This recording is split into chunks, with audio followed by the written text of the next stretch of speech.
So how did I end up with an L19 in green? Well, like any true flashlight nerd, I've got the beer sampler of C8s back here where each one has a different color of OSRAM in it. And what I noticed was that the green was significantly more intense than the white. Like noticeably so. At 1 kilometer away on the tower that I like to shine these lights at, it was just more intense, more defined in a way that I hadn't really expected. I mean, everyone online says that the green is more intense, but I don't think that the numbers in candela really explain how much more intense the green is than the white. So as soon as I noticed that about the C8s, I thought, I gotta get a green in a larger host. So I immediately went to Reddit and started asking people, hey, what kind of light should I get a green OSRAM in? Should it be a K1? Should it be a convoy host? Or should I look at the L19? And people were kind of split on whether I should get the green OSRAM in a K1 or get the AceBeam L19. And ultimately, I decided that since I have two K1s, I should probably go for a large tier like this L19. So I did, and spoiler alert, I love it. If you've watched my content before, you know I don't do unboxings. I think they're a waste of time. However, I wanted to make an exception in the case of AceBeam here just because they go above and beyond. The shipping container itself is taped on every single facet, which I really like because my mail carriers kind of deliver their packages with hate, and I think that this taping does a really good job of ensuring that the box stays together, doesn't tear up, and that there's no liquid damage. So let's open up the outside and we'll have a jump cut, and then let's take a look at the retail packaging. Okay, so I cut it open. Let's take a look at what's inside. Look at that. So the retail packaging has bubble wrap around it. And then when you get the bubble wrap open, it has a pouch just to make sure that nothing's getting the retail packaging wet. Time for another jump cut. Okay, once the plastic's open, you're greeted by a little welcome card and some of the nicest retail packaging in the enthusiast community. Full glossy, got some UV coating here, kind of matte finish over here. It's got specs and stuff on it. I'm not one to kind of like go over the box too much. I think it's a waste of time. What you want to see is how the light works. But I just want to take the time to explain that AceBeam does a really good job with all of this, all the packing for getting it to you, and then the presentation when you finally open it up. Once you get the retail packaging open, you'll be greeted by your flashlight, a holster. I'm really glad they included one of those.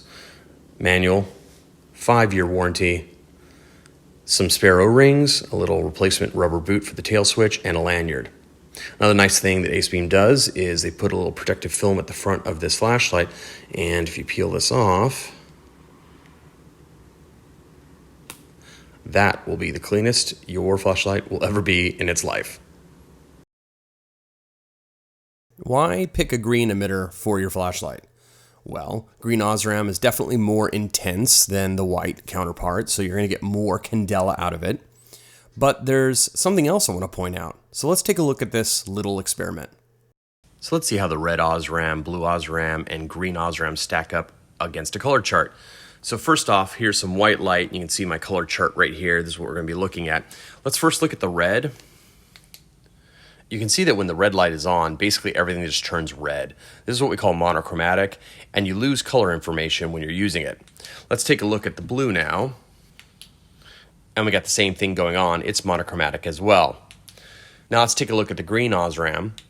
And now you can see one of the strengths to the green itself, which is, although it's low CRI, we can make out different color squares on this color chart. So it means that while the green is super intense, you're not actually losing color information, so it's a double win.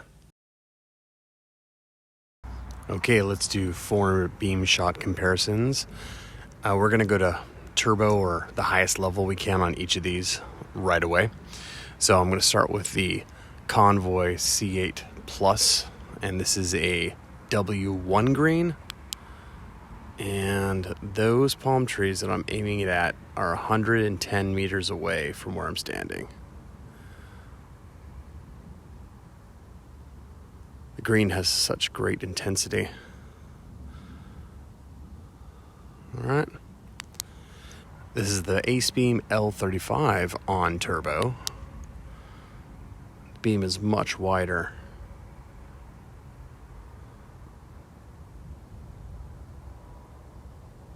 Okay. This is a Noctagon K1 W2.1. So this has a real pencil beam.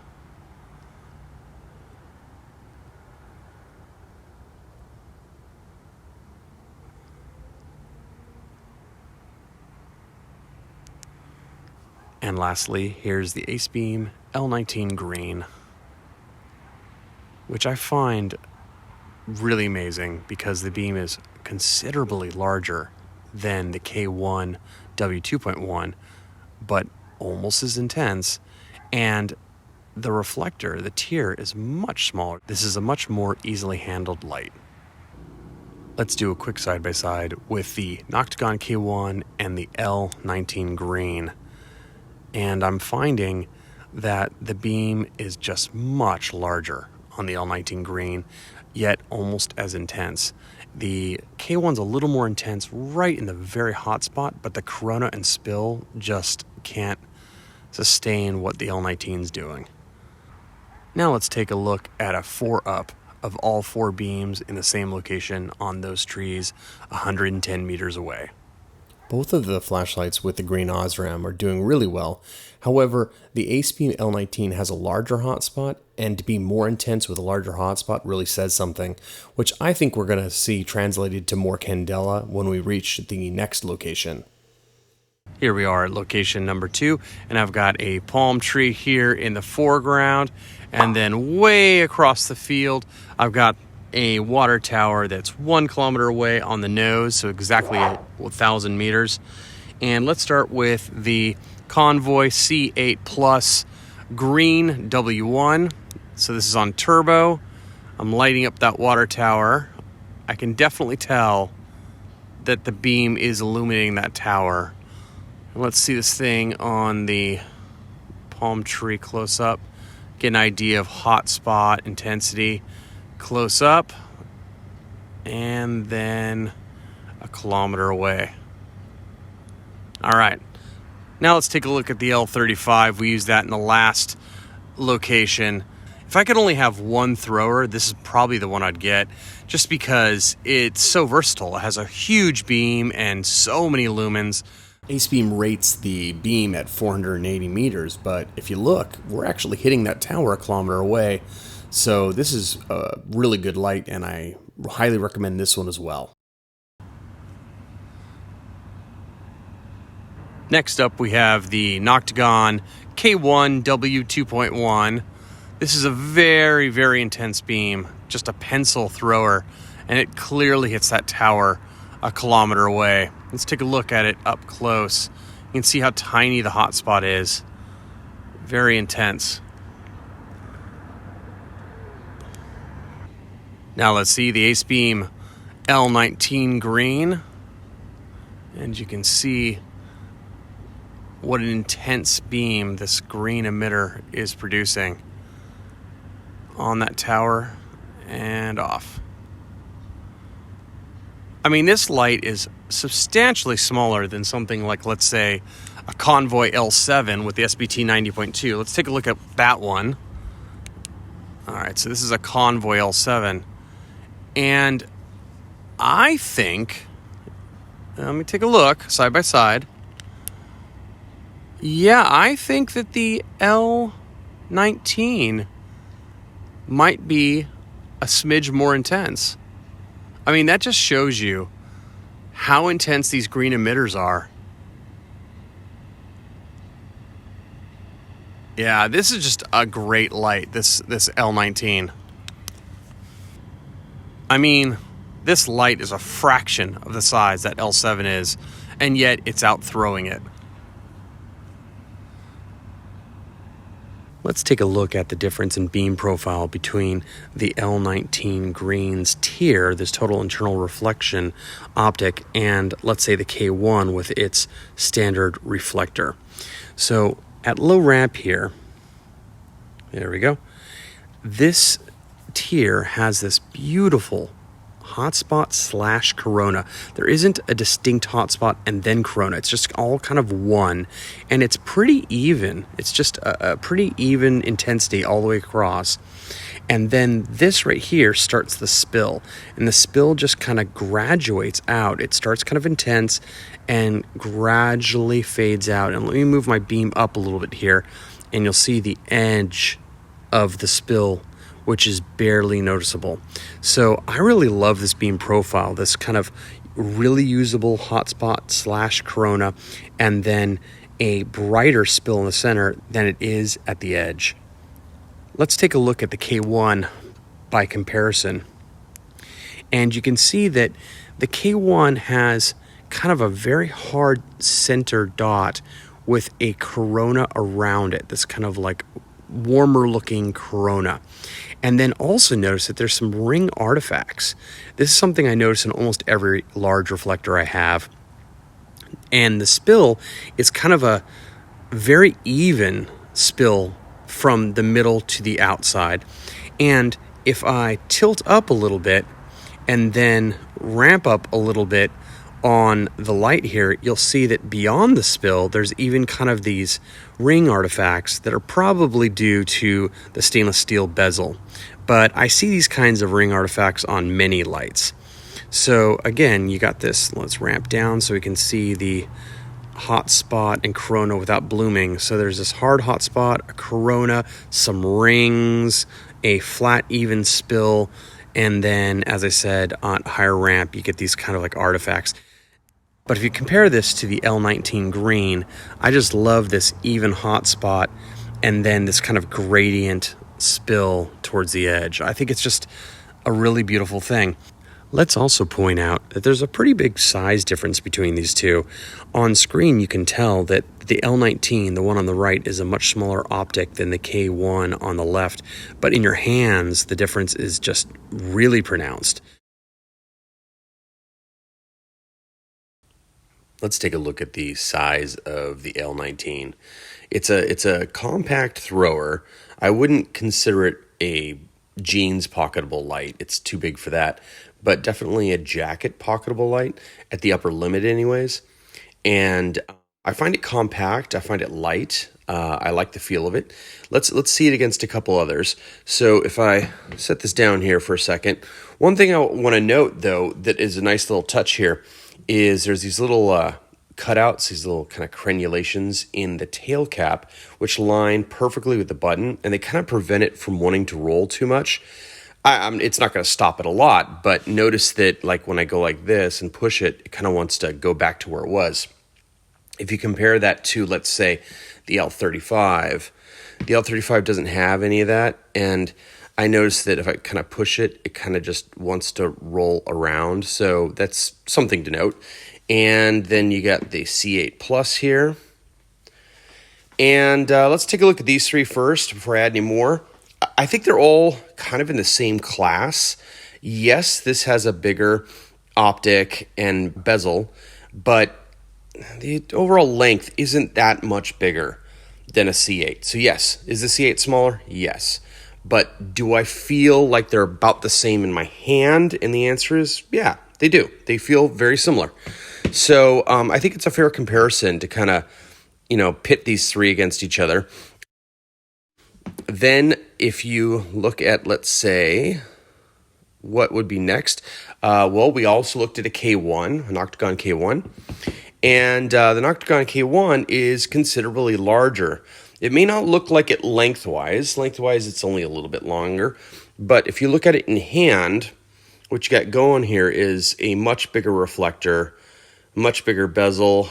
I always talk about balance, and I find that where I want to hold these, the L19 is balanced pretty well. The K1's a little front heavy.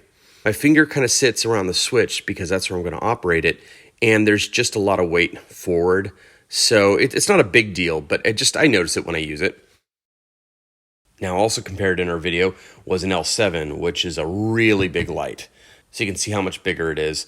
Notice that the reflectors on the K1 and the L7 are about the same, but the host is a lot larger because it has 2 batteries in it. Going back to the thoughtful crenulations and design on the L19, and the fact that the L35 didn't have them, and it kind of wants to roll around a little bit, and this one is stopped a little bit by the fact that it has that kind of notch on the tail cap. The K1 also has that, but one thing that I noticed about the K1, which actually is a feather in the AceBeam's cap, is that the crenulations on the bezel that stop it from rolling, and it's got some pretty good ones that really kind of lock in place, don't line up with the button. I love that this lines up with the button. I don't know if AceBeam's doing that on every sample, but on mine it lines up, and I think it's possible that AceBeam does have that attention to detail. So that's a basic size comparison, and at the bottom here you can see centimeters, so you can like kind of take a look at objects in your house and see how big they are. I definitely want to point out that there's something between these 2 sizes where this one feels like a very light jacket pocketable light, and this feels like a heavy jacket pocketable light, and this one would not be. This would just be something I'd have to carry in my hand. So that's how the sizes stack up. All right, let's focus on the L19's ergonomics. I find it a very comfortable light to hold. It's lightweight, and the overall size and dimensions feel really great in my hand. I find this much more comfortable to hold than K1. Even though they're similarly sized, there's just something nicer about this one. And these are both 21700 lights. Another interesting thing about the ergonomics of this is that there is 2 buttons, one here and one here. And we'll get into the UI later, but this one is a E switch, and it's got a very distinct firm feel. It's metal, and it has a small travel. And the one on the back is a rubber boot with a mechanical clicky in it. And I find that you can feel the switch, which I prefer. I like when this boot is supple enough that you can actually feel where the button is, because then I find my finger finds the button easier. Also notice that on the tail here, it's got a tri-crenulation, meaning that you're able to find kind of that nook to where your finger wants to fit easier. I find that on some lights, like for example on this C8, it has a crenulation on this side and this side, but it's further for me to travel if I'm right here to find that little nook. So I actually like tri-crenulations like this. I feel it's a better shape for my finger. On the front end, we got a crenulated bezel. I guess you might call this a strike bezel, but I wouldn't be striking anyone with my flashlight. I'm pretty sure with how lightweight aluminum this is, that if you were to strike something, it would immediately destroy your flashlight. But what I do like is these cutouts, because then when it's headstanding and it's on, light will leak out and you'll be able to tell that it's on. I always think that's a great feature when the bezel isn't just flat, because then light leaks out and you can tell. And lastly, let's talk about the anodizing. I find the anodizing not as smooth as we find on a Noctagon. This is quite a smooth anodizing. My finger just kind of rubs right over it real easily. However, I find it smoother than the anodizing I find on this L7. So it's somewhere between the feel of this L7 and that K1. It's smooth. It's definitely on the smooth side, but it's still just a touch grippier than I find over here. And I think you can see that in the specular reflections too. So you can tell just by looking at it how it might feel in your hand. Let's go over the UI. It's got 2 switches, an electronic switch up here and a mechanical clicky down here. And the mechanical clicky is a forward clicky, meaning that it will engage before it fully clicks. So when I push in, you're going to see the light comes on and it hasn't even clicked yet. And then when I push further, there's the click. Now, why 2 switches? Well, AceBeam uses this UI in a few of their lights. This L35 and this L19 have the exact same UI. And what it is you've got moonlight, 4 levels, and turbo activated from this E-switch, or just direct to turbo shortcut on the tail switch. And it seems redundant on paper, but in use, I really love it.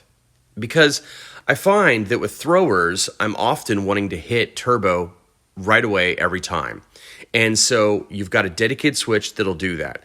But in the case that you actually want to step down or you want a moonlight mode, you've got that over here as well. So I find that it's a really good interface. I don't know how to explain it. I've become accustomed to it.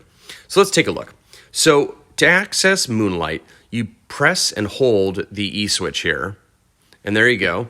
And that moonlight I measured as sub-lumen. I couldn't even measure it on my Texas Ace lumen tube. It came up as under 1 lumen. So I'm not really sure what it is, but it's dim. When you're in moonlight mode, you can turn it off with 1 click. Now, one thing that I like about this UI is that if you're in moonlight, so let's press and hold again, you can actually get to other modes without turning it off. Some lights will force you to turn the light off first. If you press and hold, it'll start cycling through the different modes. And let's talk about that now. I'm on low here, and low I measured at 70 lumens. Now if you press and hold, it'll cycle to the next output, which is medium 1, and that's going to be 200 lumens. If you press and hold again, we get medium 2, which is 400 lumens. And then if I press and hold again, we're at high, which I measured at about 780 lumens. Again, you just press and hold, and it just cycles until you get to the mode that you want. Now from the E switch, you can also go to turbo with a double click, which I love because, let's face it, most lights you double click and you go to turbo. So here you have actually 2 ways to get to turbo. You can do it over here on the E switch or on the tail. The addition of 2 switches not only means that you have turbo access directly on the back without even thinking. You just hit a button and it have turbo access. But also it means that you can hold it comfortably this way and operate the light on all modes, or hold it cigar style with the tactical ring and operate it. So it gives you options. Again, it's just a very comfortable light. I really like AceBeam's style on this, and I find it exactly the same as the L35, which I just adore. I love the styling of this. Now, I'm a big fan of Endurial, like you find on the Noctagon lights, and I love the configuration and the fact that you can do almost anything you want with that UI. But if I'm not going to be using Endurial, because I am a big fan, I find that this UI, which is not configurable, right? There's no mode groups. You're not going in there and changing outputs. But this is what I'll say. This is about the best UI that somebody's forced upon me. Does that make sense? So if you give me mode groups or you give me some way to change my light, I'll configure it and be very happy with it. But if you're going to force a UI onto me, this is about the best one I've ever seen.